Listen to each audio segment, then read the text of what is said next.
বিসমিল্লাহির রহমানির রহিম। ত্রয়োদশ জাতীয় সংসদের সাধারণ নির্বাচনে নির্বাচিত মাননীয় সদস্যবৃন্দ, আসসালামু আলাইকুম। আপনাদেরকে আন্তরিক অভিনন্দন। আপনাদেরকে অনুগ্রহ করে দাঁড়িয়ে শপথ পাঠ করার জন্য অনুরোধ করছি।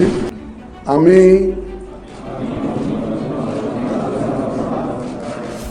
সংসদ সদস্য নির্বাচিত হইয়া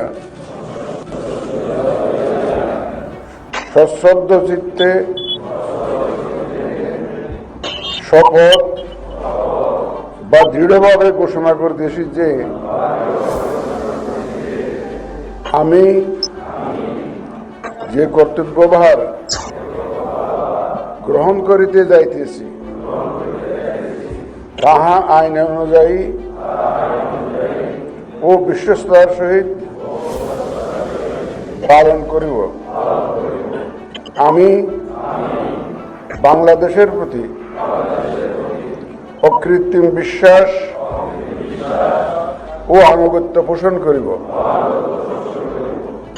এবং সংসদ সদস্যরূপে আমার কর্তব্য পালনকে ব্যক্তিগত স্বার্থের দ্বারা প্রভাবিত হইতে দিব না। ধন্যবাদ।